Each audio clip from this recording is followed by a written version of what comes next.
Sem comunicação, não existe relacionamento. E é nas relações e nos laços que se estabelecem a partir delas que a humanidade se constrói. O ser humano vai, desde sempre, se comunicando. Se desenvolvem as sociedades e as relações. E lá pelos anos 1940, os estudos relacionados a essa nossa necessidade de se comunicar ganham ainda mais corpo. No início, predominavam os temas relacionados à contemporaneidade. E foi assim até meados dos anos de 1970, quando no meio de tanta coisa chuchu beleza para o universo da comunicação, nasceu a FCA.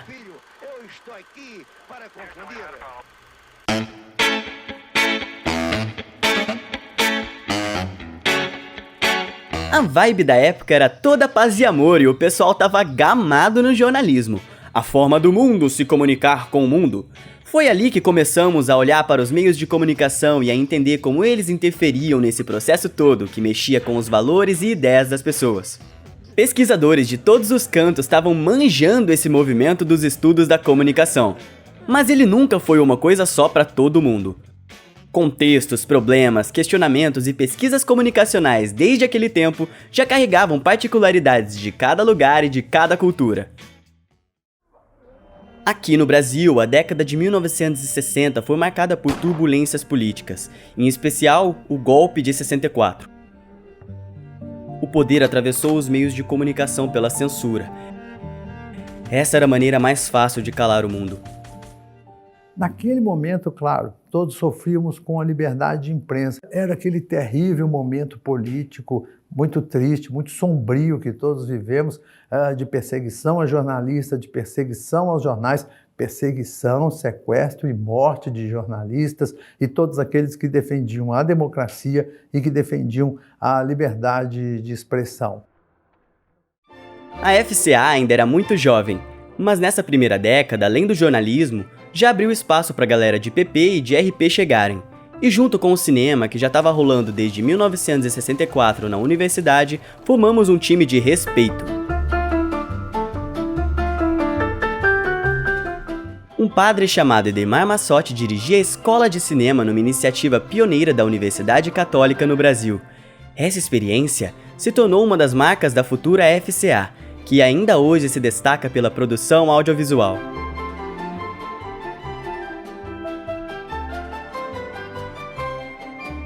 E foi nesse momento de pensar e falar da comunicação de forma independente que, em fevereiro de 1971, o professor Lélio Fabiano dos Santos foi designado coordenador da Comissão de Instalação da Faculdade de Comunicação e, posteriormente, diretor da faculdade. A grande mágica da nossa escola foi ela nascer pequena e crescer organicamente.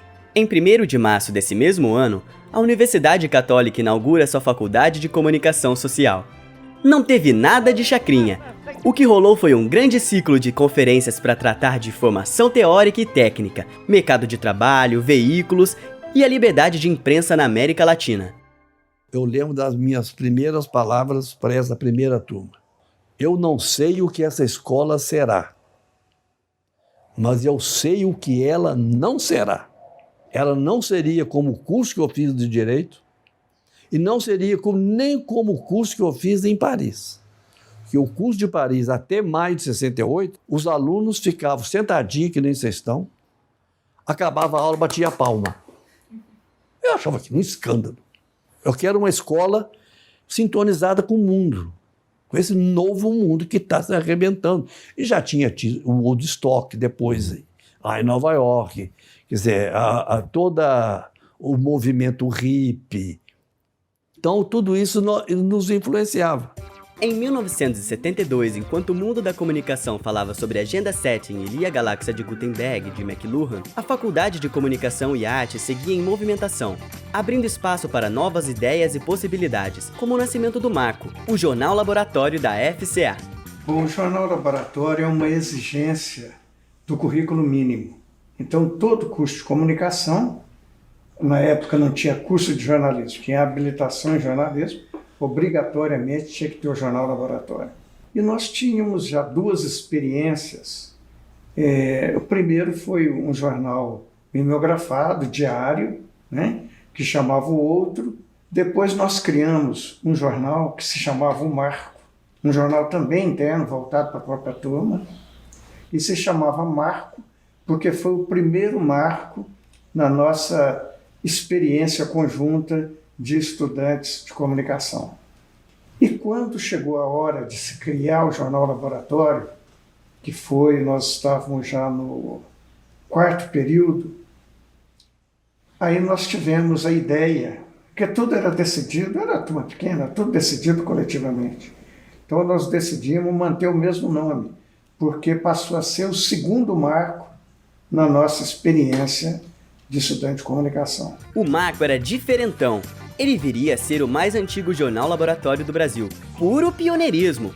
Não queria reproduzir as grandes redações jornalísticas, mas sim criar um movimento diferente. Era um jornal comunitário, um jornal da comunidade. E que teve um papel importante, porque as reivindicações do bairro, principalmente tendo o jornal como porta-voz, foi gradativamente, trazendo melhorias para a comunidade. Essa época marca ainda a nossa história com o Prédio 13.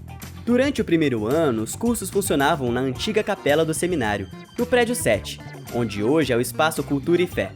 Foi somente em 1972 que passamos a ocupar o 13. O Prédio 13 foi invadido por nossos estudantes, incitados pelo Lapassade.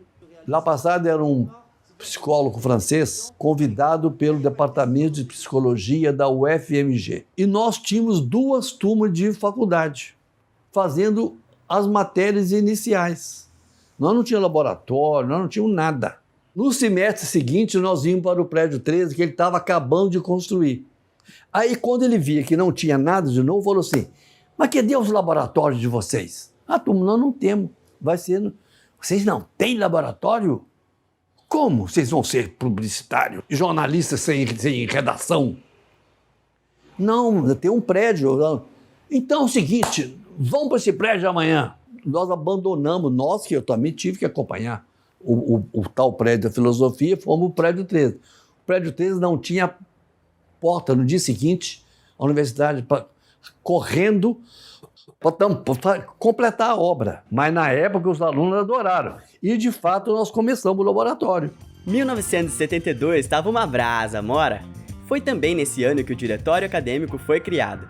Quando criamos o Diretório Acadêmico, aquilo foi uma decorrência natural, porque a própria instituição da faculdade foi um trabalho coletivo com a participação dos alunos, Os estudos latino-americanos em comunicação continuavam fervilhando. E se na Costa Rica acontecia o primeiro encontro latino-americano de comunicação, em BH rolava o primeiro Salão Brasileiro de Comunicação e Audiovisual, promovido pelo Emerson de Almeida, que era vice-diretor da FCA. E tem mais! Enquanto a situação comunicacional na América Latina ainda era barra pesada e os pesquisadores migravam de um país para outro, a FCA sediava o primeiro congresso da Associação Brasileira de Ensino e Pesquisa em Comunicação.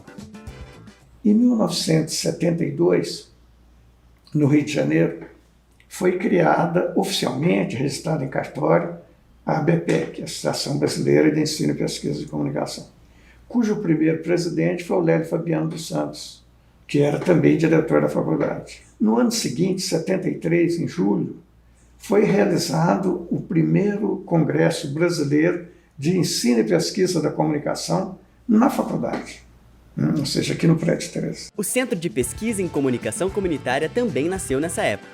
Foi ali que alguns laços entre a universidade e a comunidade foram firmados, através de trabalhos de extensão como o que foi desenvolvido junto com o Projeto Rondon, no Vale do Jequitinhonha. Olha, a história da Faculdade de Comunicação e Artes se confunde com a história da institucionalização da extensão na PUC Minas. A primeira, vamos dizer, a primeira ação, além das pesquisas, que se iniciavam ali, era e foi a inserção da Faculdade de Comunicação no campus avançado do Vale do Jequitinhonha, que era dentro do Projeto Rondon. Esse Projeto Rondon era um projeto idealizado pela ditadura militar, porém ele deixava brechas. E esta faculdade, especialmente, nunca deixou de se posicionar criticamente, e onde houve brecha, ela ocupou e ocupou de uma maneira brilhante. Então, ela, Ao mesmo tempo, ela pensava e produzia pesquisas no Centro de Extensão e Pesquisa, ou no Centro de Pesquisa da Extensão, que era o CEPEC da época.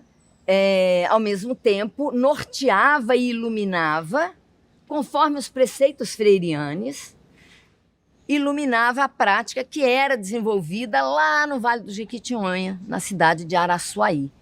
E a comunicação teve um papel ímpar, juntamente com os demais cursos da universidade, mas talvez pela sua ousadia, pelo atrevimento de seus alunos e pela inteligência criativa que aqui se consubstanciava, nós fizemos diferença desde aquela época. Comunicação, extensão, no Vale do Jequitinhonha, no Centro de Pesquisa, já era realmente revolucionário. O início dos anos 70 apresenta ao mundo a ideia de aldeia global de McLuhan, que previa fragmentos da nossa hoje tão conhecida World Wide Web. Não podemos esquecer de falar que o cinema já dava um gostinho do que essa conectividade poderia ser.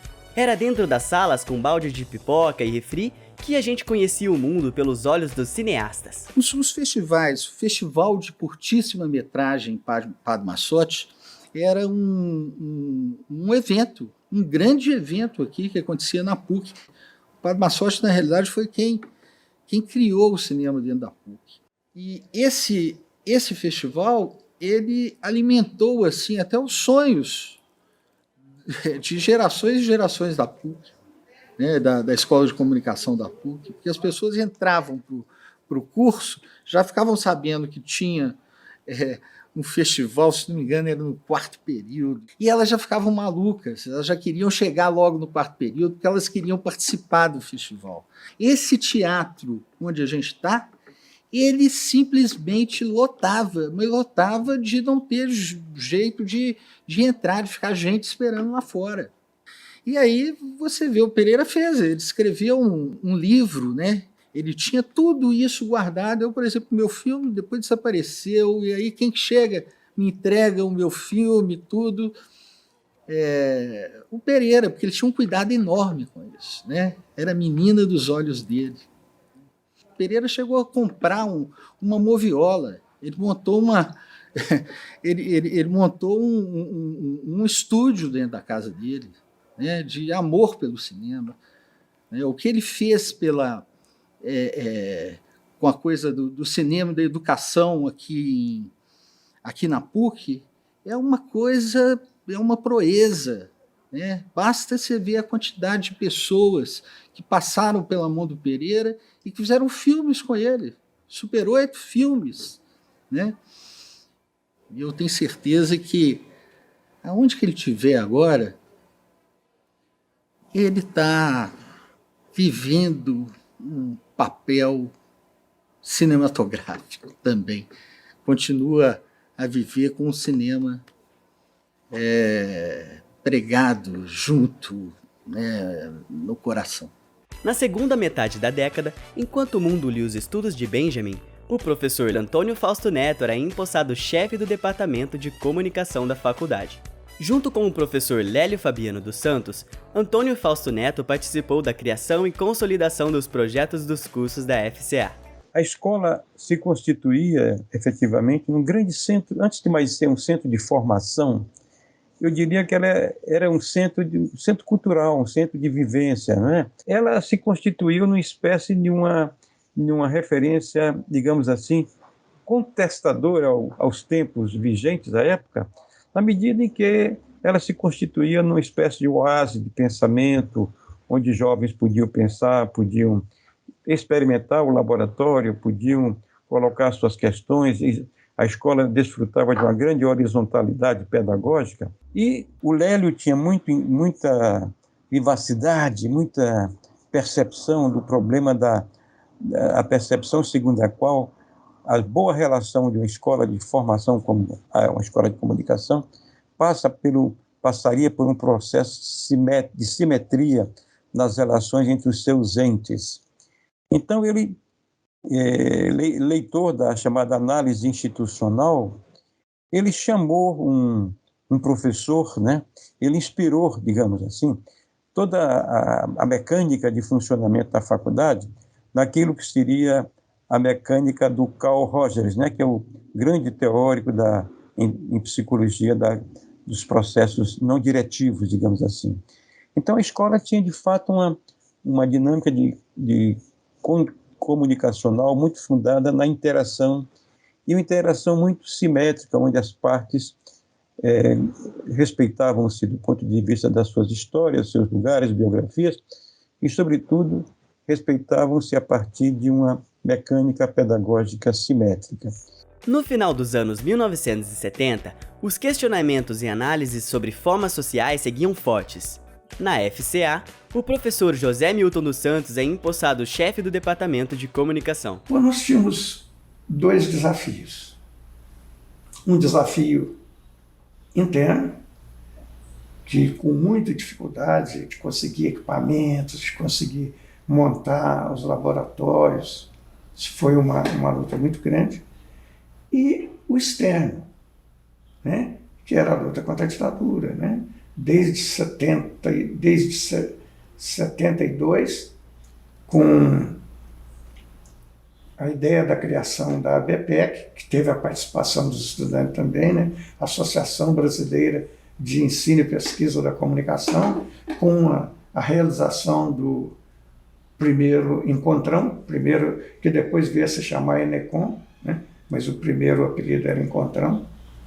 Era um desafio grande, mas que tinha a vantagem de ter uma participação ativa dos estudantes, funcionários e professores, todos engajados e participantes da luta contra a ditadura. A comunicação muda a sociedade em qualquer lugar do mundo, e os meios de comunicação são parte importante nesse processo. O ano era 1978. A teoria crítica alemã sugeria um abismo entre a produção popular e aquela feita pela elite. Ao passo que, na América Latina, a toada crítica questionava a dominação da cultura norte-americana.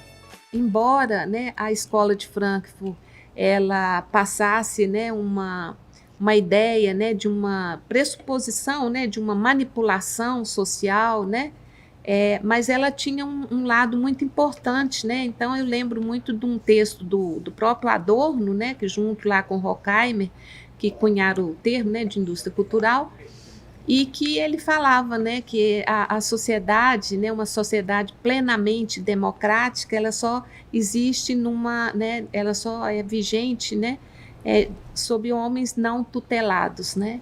Então essa questão aí da escola de Frankfurt, ela foi muito importante para os posicionamentos políticos aqui na própria escola. É nesse cenário comunicacional que, em 1980, o professor Frederico Ozanam é empossado chefe do Departamento de Comunicação. Psicodelia, geração paz e amor e até uma adivinhação da aldeia global na qual o mundo viria a se transformar. E ela, a comunicação, a orientar cada movimento. Não precisa ficar grilado. Os anos 70 acabaram, mas ainda tem muita coisa para acontecer na comunicação e na FCA.